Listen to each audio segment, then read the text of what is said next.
Greetings. Welcome to In Conversation with Trevor, brought to you by Heart and Soul Broadcasting Services. I go beyond the headlines and beyond the sensational.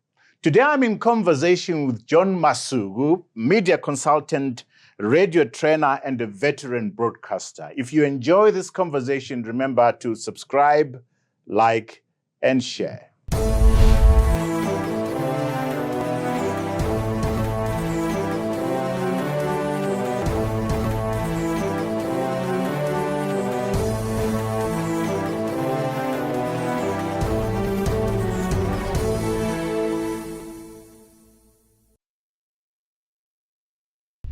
John Masuku, welcome to In Conversation with Trevor. Thank you very much, Trevor. It's so nice to be with you in conversation. You know, Bra John, when I was reading your profile, you took me back to what our generation calls the good old days. The days of Maguire Godzongere, Webster Shamu, Wellington Bofana, Ephraim Chemba, Musi Kumalo. What a group of talented people. A lot of Which talent. is where you come from. Yes, a lot of talent there. I joined in 1974 as a youngster, straight from a secondary school, I wouldn't say high school, because the rest of my education I had to continue while I was on the job. So it was quite exciting. And I think I joined almost at the same time with James Makamba, who was on the commercial side.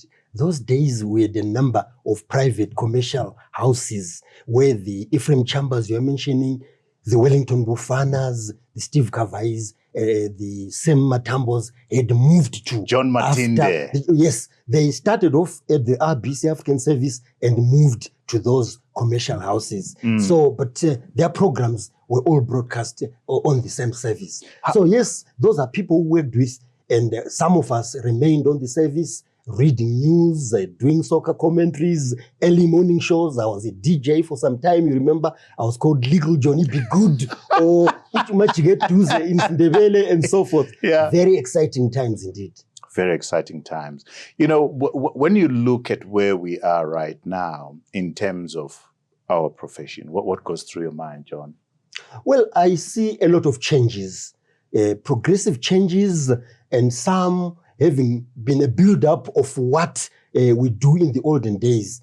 I always believe that times change. And when you look at them, you know, they will not always be the same. I tell people that I worked under, I think should be 4 governments. When I joined, it was the Rhodesia Broadcasting Corporation under Ian Smith. And then later on, there was the short-lived Zimbabwe Rhodesia, which was Smith, Ichirau, Zorewa, and so forth. And then at independence, we had the government of Prime Minister Robert Mugabe, and now we have the Second Republic. So all those have different characteristics that you cannot ignore, and different promises that they've given to the media and structures that they've come up with. As you're talking right now, I close my eyes almost. I can hear you on Radio 2. All those beautiful programs that you used to present to us. Absolutely amazing. I mean, I did. Let me put it this way, Trevor. You imagine me on the RBC African Service first time. I don't know how old you were. And then I moved over to the news department to do radio newsreel, The World This Week, as well as read news on television. And on Radio 2, I would come back mainly for the special events like the Prime Minister's question time, you know, the special events of the coming back of the heroes of the national struggle to be reburied in Zimbabwe and so forth. I'm so proud that I was given that opportunity of covering most of the important events. You are part of our history, aren't you? Thank you very much. I mean, you've lived through all of it.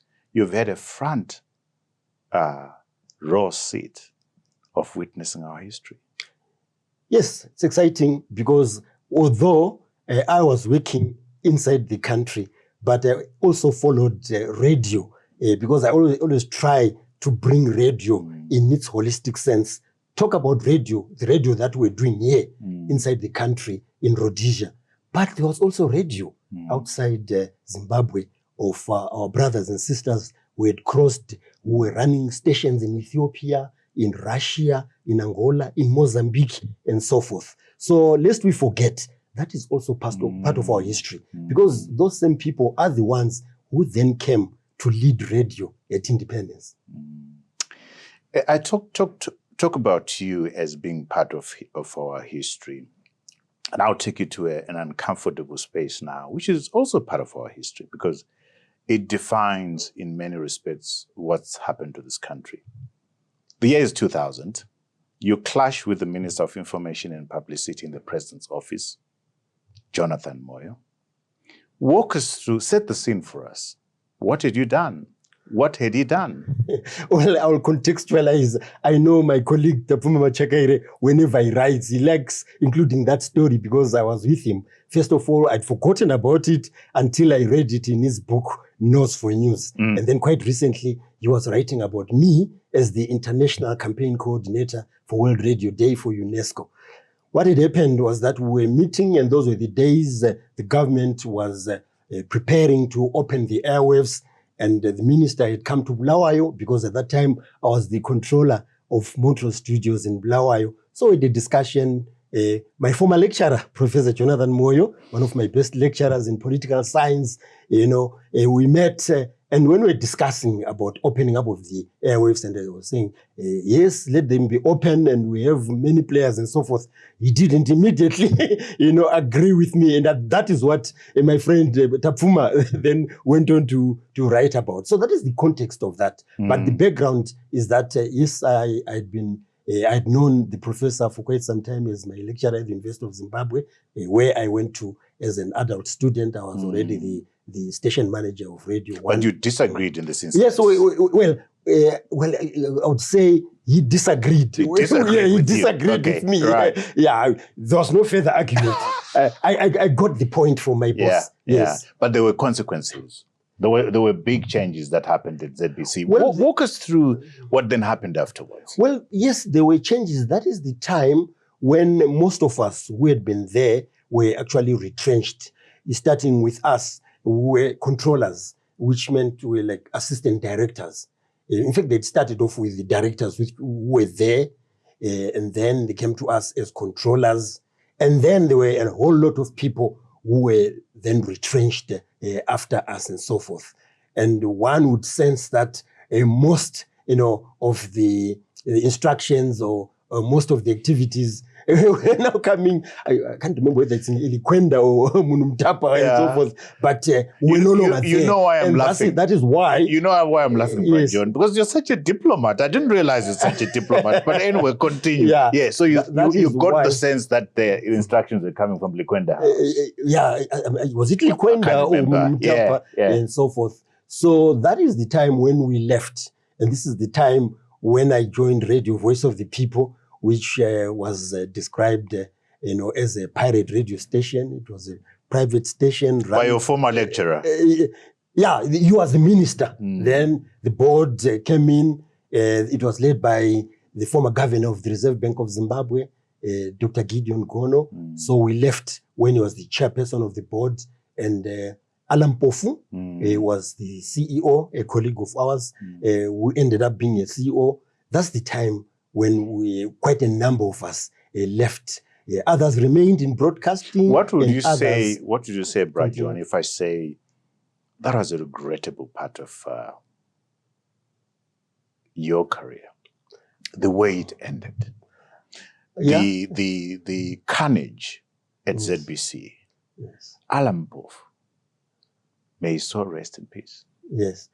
Well, regrettable and not regrettable.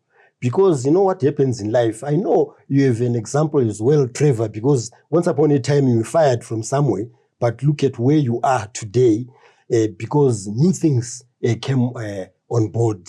So regrettable in the sense that one is not ready to leave a place. But, opportunities galore because you then find yourself in different situations which you can then explore and still remain in broadcasting. It was not easy to remain, especially in VOP, considering how the government of the day, starting from my former lecturer, Jonathan, right up to now, were considered as pirate stations. But it preserved my broadcasting career. That's why you still call me a broadcaster. I love us, Bra John, getting lessons from what we go through. What did that particular event teach you? What is it like going through that? Because it's something else. I mean, you talk about me being fired. I was fired to the Financial Gazette. It was painful. It was one of the most painful times of my life. Yes. But now that I'm here, when I look back, what a blessing it was. Yes. But it taught me a number of things. Like we said when we started, it taught me that the people that you think are friends when times are good are not always there when times are tough. What did this experience teach you? Well, it taught me that you should always be prepared for tomorrow. And, if you don't fit in a particular change and you are gotten rid of, you should not regret either you join or you are kicked out. So in this case, we were kicked out, but that was not the end of the story. Like I said, was it painful being kicked out? Talk to me about Well, I saw it coming. So by the time it happened, it wasn't that painful. Bit by bit, I saw it coming. Let me tell you, it started off with the advertisements for senior positions at ZBC, which we applied for, most of us. I applied, I think, for 2. One was being general manager of radio, and the other was to do it for production. I never got responses to any of them, and I never got any acknowledgement. So when I saw that happening, I just knew that it was coming. And then announcements were made about who had succeeded in those interviews. And I remember some of the people who were employed in those positions were about number 6 or number 7 from my position. So just before we were told the bitter truth, already I knew that it was coming. And when you know something is coming, you really, prepare for yourself for departure or for plan B. You remind me, a friend of mine who is my current executive producer for Economic Forum, Justice Liwayo, he came to Montrose. He was doing a documentary on Mama Mafuyane with Abigail Mfududu. And he said, Apati, you are leaving today. This is your last day after 27 or 28 years with the ZBC. But you don't seem to be bitter and so forth. And I said, why should I be bitter with, this string of events that has been happening? And I then remember walking to my car on that last day at Montrose Studios, seeing members of staff who I administered in a bus, and I drove away with my few belongings, and I went home. And that was it. But I never looked back, because here I am right now. And I've even gone to greater heights, up to consulting for the United Nations. I'll stop you there, and we'll take a break. Please don't go away. Join us after the break from a conversation with John Masuku. I'm going to ask you what it was like to run the voice of the people in a very hostile environment. I was afraid, why should I come? I said, no, I won't come until you tell me. I said, there's no more office. The offices had been bombed.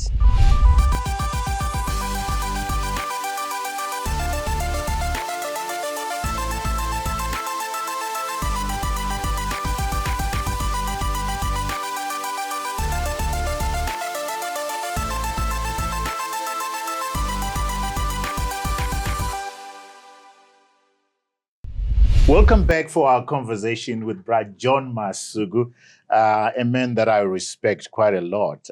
When we started, you said, I saw you when you were young. Yes, indeed. Yes, as a young man at the University of Zimbabwe, we used to come to you sitting on a small desk with Thomas Deve and Ngadze, and I used to call you to my programs. But here you are, Mr. Chairman. You did a lot to get me to where I am, and that's the beauty about life, eh? And here we are. Sitting. John, talk to me about how you got to get your job at ZBC. It sounds like a very interesting story. How did you know they were looking for somebody? How did you get to the interviews? Talk to me about the experience and lessons learned into getting into ZBC. Oh, I love telling that story. But first of all, you should remember that broadcasting was for the Masugus. We already had Japhet Masuku, Ichazeli Ndizayo, if you remember. Yes. We also had Joseph Masuku, usibagobe inyoni encane uzonda umoya uphunyuka emphethe. And my father was a non-microphone member of the RBC. Who was a your commissioner. father? He was called Jeremiah Masuku. He worked at head office at Pockets Hill. And almost all of us passed through ZBC. Like what used to happen, if a father worked at the National Railways, most likely, if he worked at the municipality, it was the same thing. So, coupled with the fact that in broadcasting, they wanted people who were bilingual, very bilingual, because of my upbringing, having been born in Harare, but learning Ndebele at home and also visiting our rural home, it was easy. It was an easy walk for me to join the then African service of the RBC, which became Radio 2 and now Radio Zimbabwe. So it happened. I must take you to think, because isn't Ndebele yakhuluma fluently? Yes. Shono no Taura fluently. Yeah. Taura nenti. Moro Trevor.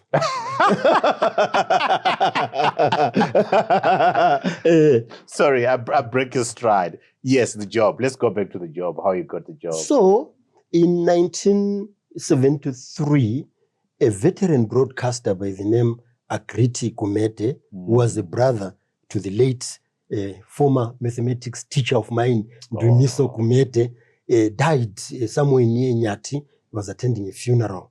And you would only join broadcasting because of someone who would have left or died because the turnover was very, very long. So Agriti was a very experienced and well-liked broadcaster. And I just finished my O-levels at Highfield Secondary School.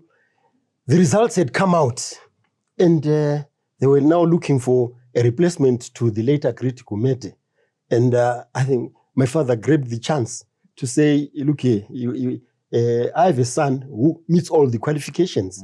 So this is why I was invited to an audition by Mr. Amon Nyamambi, who is still around, and the late Dominic Mandija. May his dear soul rest in peace, he's late. They interviewed me or auditioned me in Ndebele, Shona, English, advertising, and everything.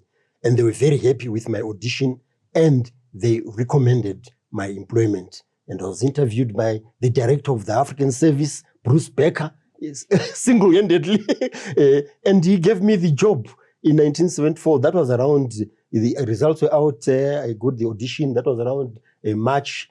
April already, I was working at Mbari Studios, but it took some time before I could go on air because I had to pass a test, with the police that I was not throwing stones in Highfield or really? So you had to be vetted? I had to be vetted by the police. So it took quite some time before I could actually, announce on air. So I started end of May. I was already on air and I was being publicized in Radio Post, a magazine, that there is a new kid on the block, John Masuku. You'll be hearing a lot about him. And the listeners who are still around are still hearing a lot from me because I'm still in broadcasting. I also went into television. I was doing television Mashonaland. I interviewed the likes of the late Reverend Ndabani Stole, William Ernest Somondo.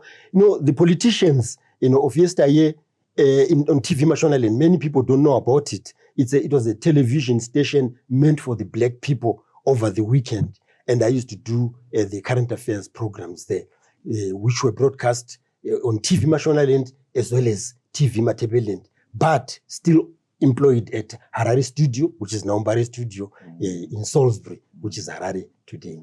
So when I studied, Brajon, I said you are a media consultant, a radio trainer, television presenter. Which of this do you enjoy the most? And why? I find myself enjoying almost all of them. But of course, I have a bias for radio because that's where I've been for a long time. And that's where I've advanced myself, having joined straight after my O-levels. I then went to the University of Zimbabwe later in my life, where I was taught by Professor Jonathan Moyo, the Makumbes of this world, the Masunungures, and so forth. And then I also went to Stellenbosch University, where I did my master's in journalism. And in most of the studies, I was focusing on radio.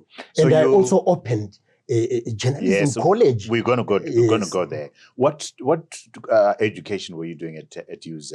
I did political science and public administration. And you did this when you were an adult, when you were already working? Yes, I was actually the station manager of the former European service. Why did you decide to go for extra education when you were already employed? Well, I just felt that it was important to expand my horizons. And I knew I was going to be doing even bigger things that needed much broader understanding. In fact, at that time, I had also been traveling around the world as a consultant. Before I even had this, I was seconded by ZBC to work at Radio Botswana, where I was teaching the announcers there at the request of UNESCO. So this current consultancy is number 2 to that one. And I can tell you that of the lot that I had in 1988, one of them is now the director of Radio Botswana, Kitrili Wakwena. Yes. So I also went round on behalf of FAO, training agricultural demonstrators about how to use radio. I also went around on behalf of the Red Cross in order to train, Red Cross information officers on how to disseminate information on radio and write newsletters. All that I was doing when I was working at ZBC. And the ZBC board would actually, choose me to say, this is the person we can send who can do those things at a time, because you would go there, you do the radio, you do slate management, as well as the newsletter. And Stellenbosch, what were you doing at Stellenbosch? A master's in journalism. Okay. And my thesis was on ZBC, the way they covered the Unity Accord, between MDC, then led by Dr. Morgan Tsvangirai, and with ZANU-PF led by the late President Robert Mugabe. It's there online, and I see many people have cited them, especially those who do studies in public broadcasting. Fantastic. And you started Radio 4. I was one of the founders of Radio 4. Radio 4 was the educational channel. And the history behind that, Trevor, is that the then Prime Minister, Robert Mugabe, who loved the BBC and loved British education, and you knew very well that our ex-president, on many trips, wherever I was going, he would pass through London, and so forth. So he invited the BBC to come and study ZBC and make recommendations on how it would move forward. So this is when the BBC came here. We spent some time with them, and in the end, they recommended that there were only 2 radio channels, which was the African service, which had become Radio 2 as well as Radio 1. But those names, if you notice, Radio 1, Radio 2, Radio 4, the BBC names. BBC template. Even the titles that we had, a controller, this controller, that. All BBC. Because when I then went to train at the BBC, I met all those things. So the Radio 4 was established in order to help with the reconstruction and rehabilitation of the country after our bitter liberation struggle. So we had programs there that were talking about how ministries, NGOs, and so forth could work together in order to rebuild the country, Zimbabwe, that had come out of a war.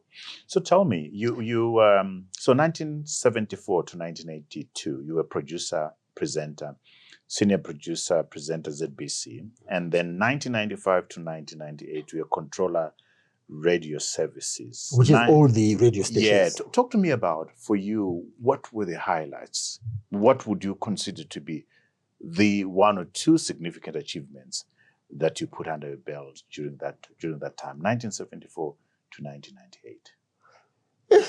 So many highlights I want 1 or 2. I can come up with.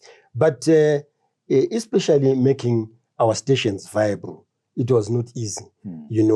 Sustainability, because also as a public broadcaster, funding was getting low. So we had to make sure that our programs were exciting, and we clearly separated the roles so that there was no duplication, which is something I always talk about even nowadays, that diversity, is very, very important, so that when people are listening to a radio station, they should not always feel that they are listening to one station.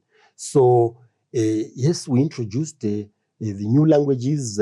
I was part of that. I did quite a lot of that with my friend Chris Somo, who was in charge of where is music. Chris? He's late. Oh, may his dear soul May his dear rest. soul rest in Yeah. peace. So that system of introducing more languages for news, and also the Radio 4 that I was talking about was slowly transforming from an educational channel which carried the audiovisual services programs as well as other developmental programs to be a languages program. So whereby if you wanted to listen to different languages and learn them, you knew the station to tune to was Radio 4. But if you wanted Zimbabwean music, African music, Zimbabwean stories and so forth, you knew you tuned to Radio 2.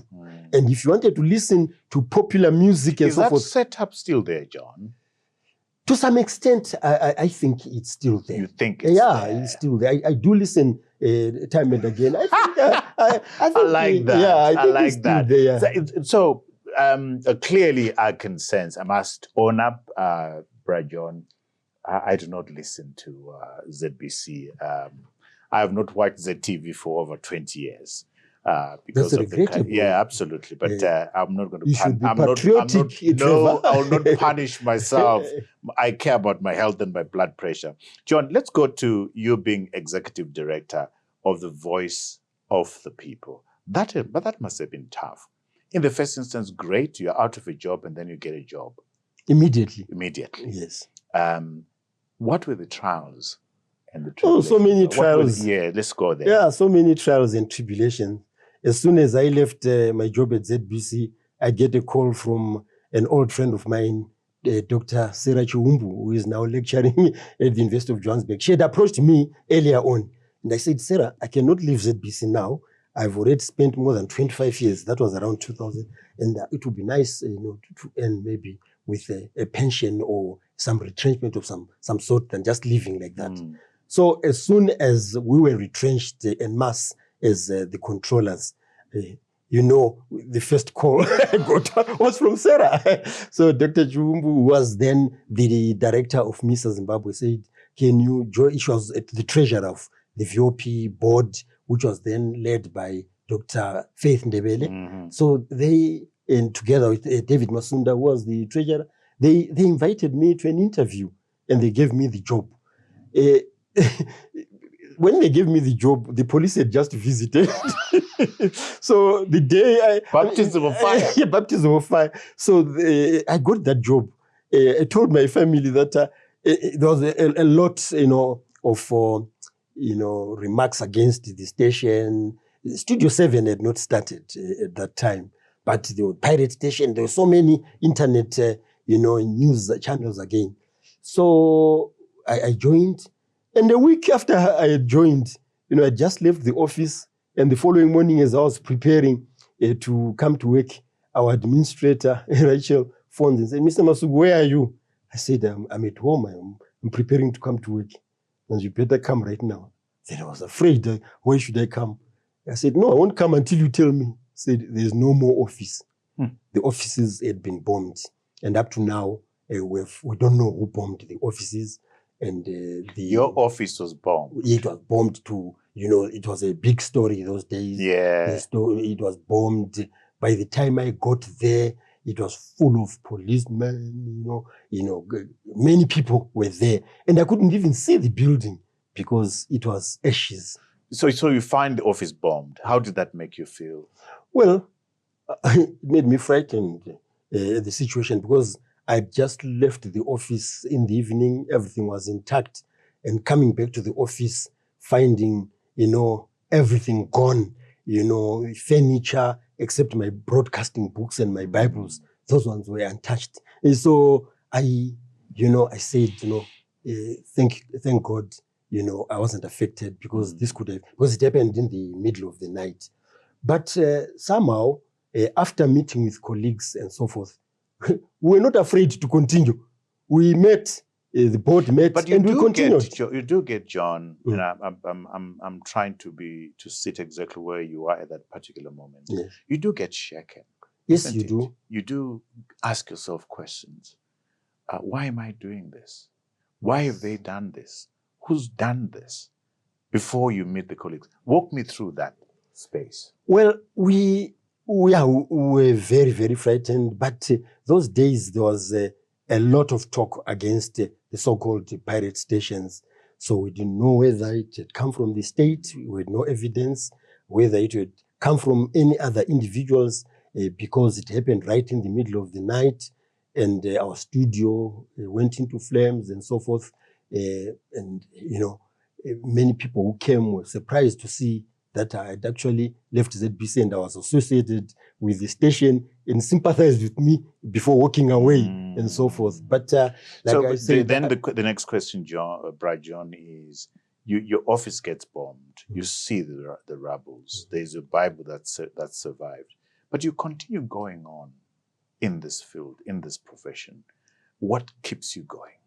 Well, the love for the job, the passion I had for broadcasting, and trying to dismiss the notion that such stations were against government or against anyone, but to push the professional standards through these programs. Of course, I know some of these private stations indeed were abusive to their countries, but we tried to make radio VOP as professional as it could be. And I think, Trevor, it helped because I continued having that respect in the media for quite some time. You remember I was the spokesperson of the Presidential Motlanthe Commission of Inquiry into the August 2018 shootings. And many people were taken by surprise how I could be appointed. We're going to take a break, and then I'll come back and we talk about that. Okay. Please don't go away. Join us after the break for our conversation with John Masuku. We thought that you were an enemy of the state. How come the state has appointed you to this important job? Imagine getting free access to the Newsday, the Standard, the Zimbabwe Independent, and the Weekly Digest for a full month. Well, you can. And all you need to do is download the Newsday e-reader app on Google Play Store or scan the Newsday QR code in any of the AMH print publications and start enjoying the quality content. Usasaririrewe, famba ne time, famba ne chokwadi, famba ne e-paper.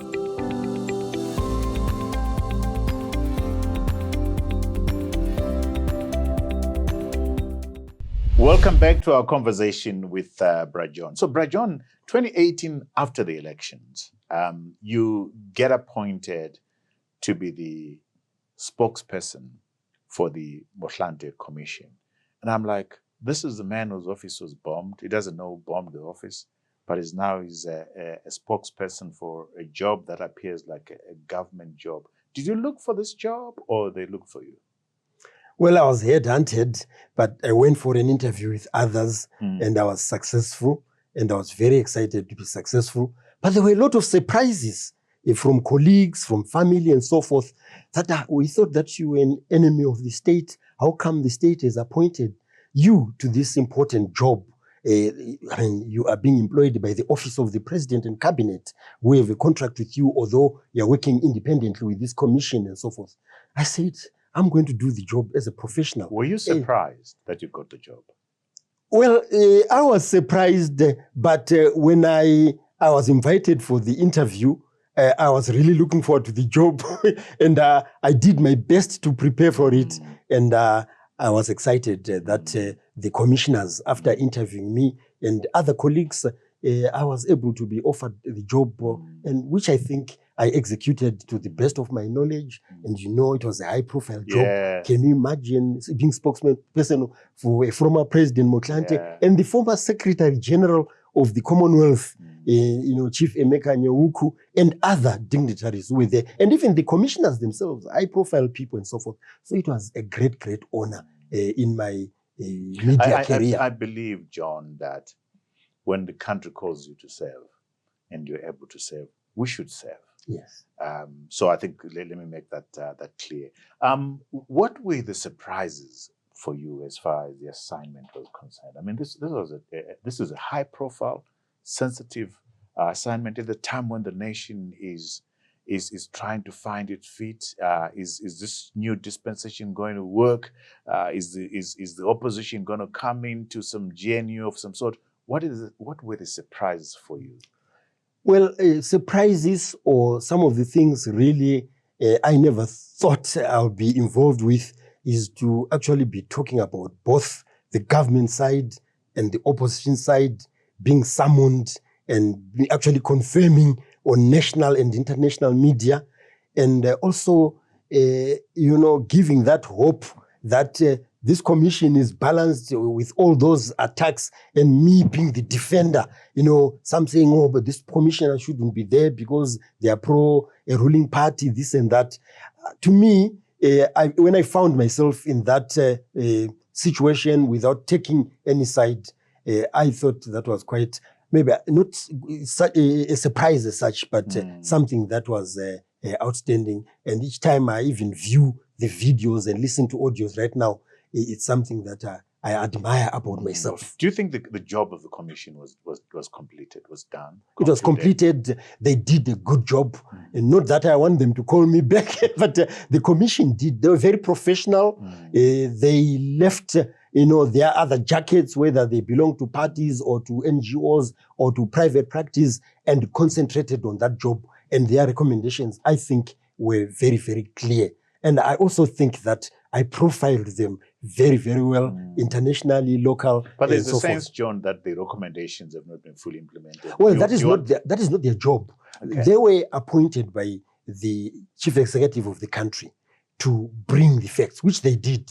They researched, they interviewed different people, they got all points of view, they made indications, as to what should be done to the government. And like any commission of inquiry, theirs was then to go back to the CEO of Zimbabwe, His Excellency Idi Mnangagwa, to say, here we are.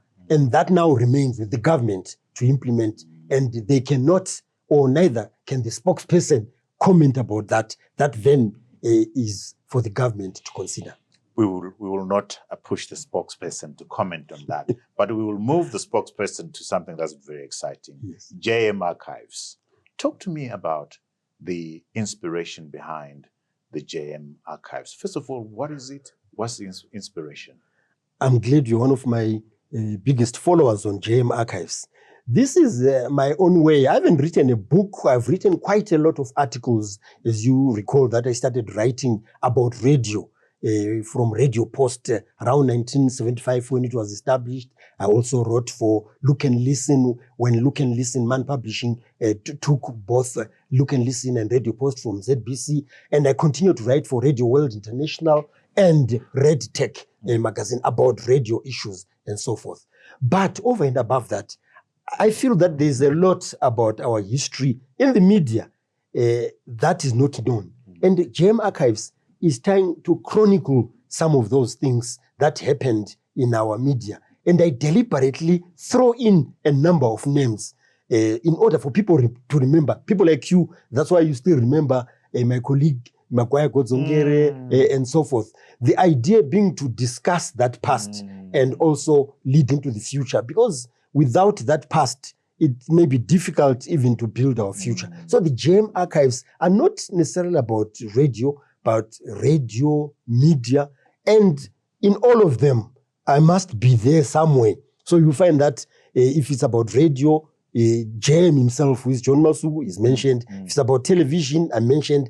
If it is about personalities of the time of the 60s or 70s, how do I fit into that? So I fit in my life into JM Archives even long before I had joined broadcasting, because I was an avid reader of magazines like Drum, Warner, and so forth, following, stories from Cyril Jennings, all the films that we used to watch. That's why each time I go to where I grew up in Highfield, I take photos and then give the history of that particular place. I grew up during the time of the nationalist struggle in the 60s, where when we were seated in the class, you just saw a stone, missing you, and you have to run away.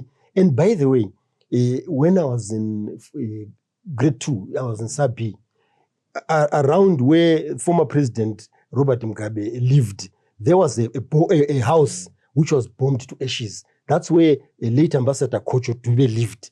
It was burnt into ashes, and we heard that bomb blast when we were in class at Mijia Primary School. And we all ran to see what was taking place there.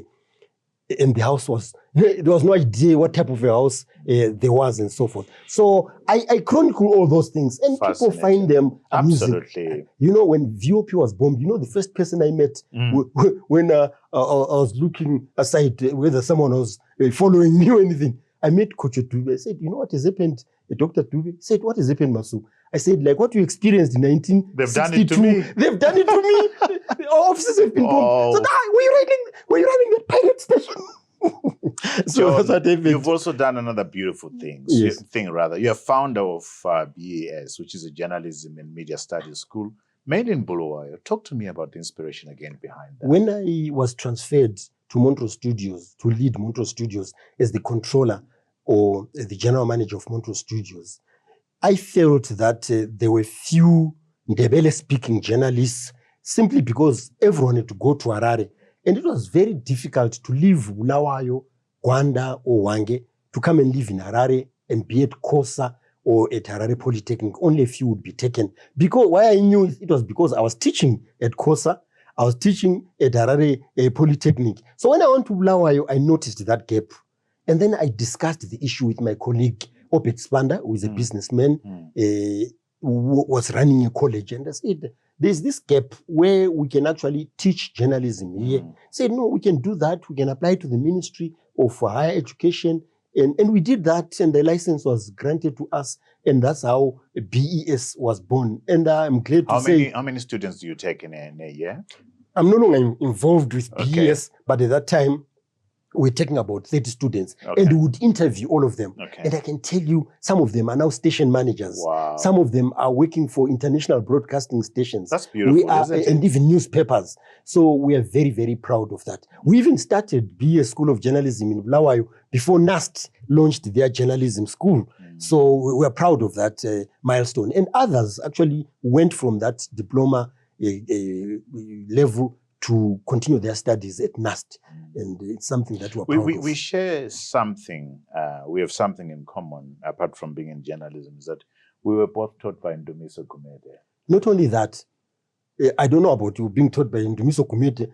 Congratulations, you were taught by the best teacher. But we're also recipients of the Press Freedom Award. Yes. But you know, I go to Ndumiso Kumede because he was such a, may his soul rest in peace. What an amazing guy. So Ndumiso Kumede taught me maths. This was Ziligas, yes. And I had a ruler on my desk that had Trevor Ncube, Form 2B, Form 4B, 6B, then university. Ndumiso Kumede comes and looks at that ruler and laughs, says, "You are joking. You think you're going to do this stuff?" And from time to time, I would meet with Ndumiso and we would talk about that. What is your favorite memory of this amazing guy? I think you already know that I wrote a lot about our former teacher. He was so witty. He was so funny. He taught me at Highfield Secondary School. And he also taught some of the big names at Highfield Secondary School, though people like Oliver Katea, who played for Dynamos, Roderick Mganiri, who played for Black Aces, the Sheki Tauros, the Peter Augustinos. So, and he also taught with some of the well-known teachers like Enias Chigwedere, Maurice Tagwiri, and so forth. He was a great man, very funny, but a very effective. Yes, a very, very effective teacher of mathematics. Was loved by all. He didn't spare the rod, eh? He would he would whip you hard. I never got whipped by him. I did. But not surprising. I did. Yeah. John, you know, I must go back to the celebrating these names that you reminded me of. And I like what you're doing with JM Archives. Thank you. Which is celebrating each other. We need to do that. And this is why we do In Conversation with Trevor. Celebrate each other and find lessons that our lives tell to others. And, you know, people like Amon Nyamambi, people like Luke Mkandla again, Utandwe Kumalo, John Matinde, Musi Kumalo, Webster Shamo, Ephraim Chamber, Wellington Bofana, Maguire Godzongere, Ray Chirisa. I'm saying this, John, to say you've done well for this country. Let me tell you one thing, Trevor. You've seen me writing about what I knew about those people, and some families have actually come to me, especially young children, and said, we saw on Facebook, you wrote a lot about our father or our uncle that we didn't know. We saw a picture of our father in the studio. At our home, we don't even have that picture. Can you tell me more about my father? Because he was born when I was a year old, 2 years old, and so forth. And that really touches me and also inspires me to keep on writing. Keep on doing what you're doing, John.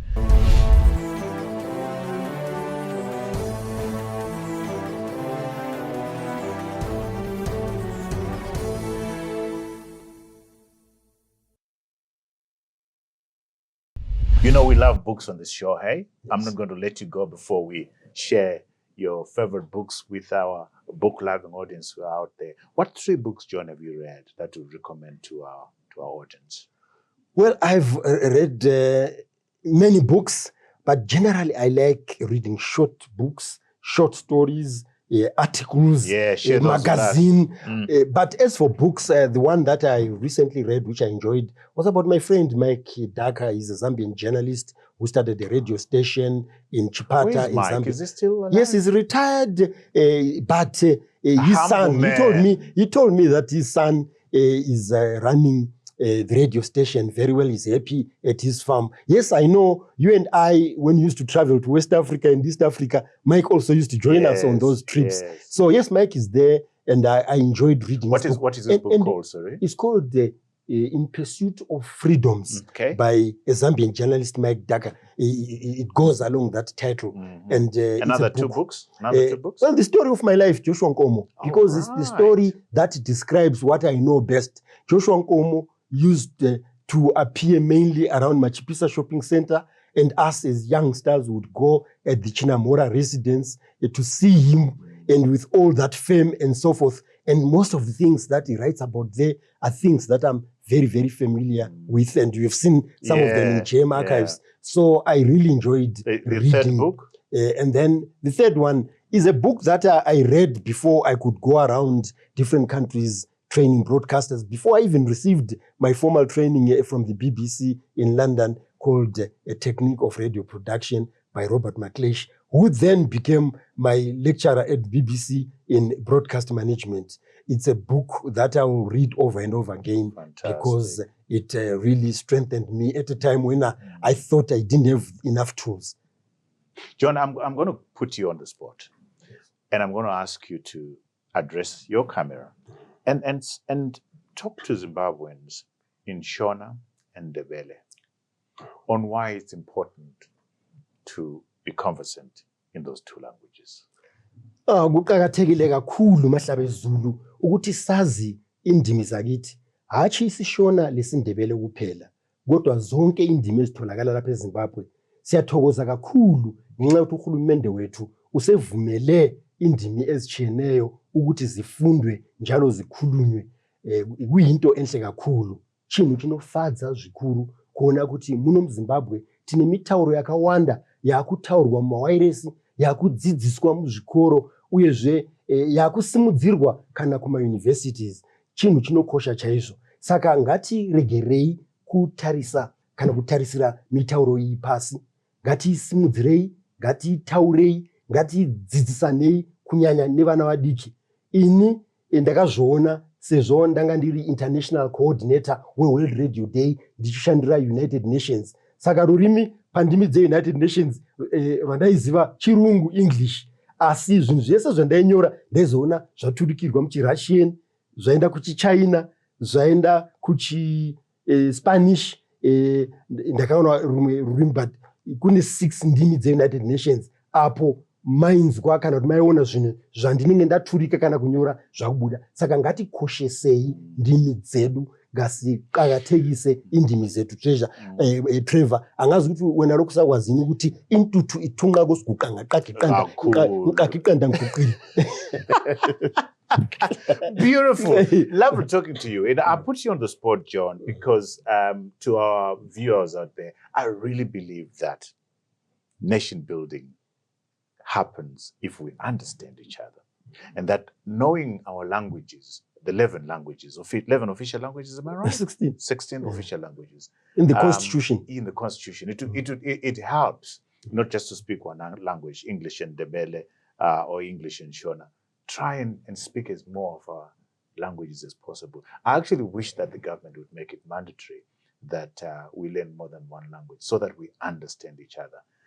Brother John, what a privilege having you on In Conversation. This is our way of celebrating you. This is our way of saying thank you Thank for you the very work much, that Trevor. you've done It was nice for the having nation. conversation with you, my Thank brother. you very much. Yes. John, allow me to tend to our viewers who are all over the world who watch this show every Monday. We are on YouTube, 7 a.m. Central African time. To ensure that you don't miss out on any of these quality conversations, I invite you please to click onto the subscribe button. Remember to share, remember to like. Also go to our website where we've got all our conversations on podcast for your listening pleasure. We read all your comments and we love the suggestions that you make as to who should be coming to be a guest. Until next time, we thank you all and cheers.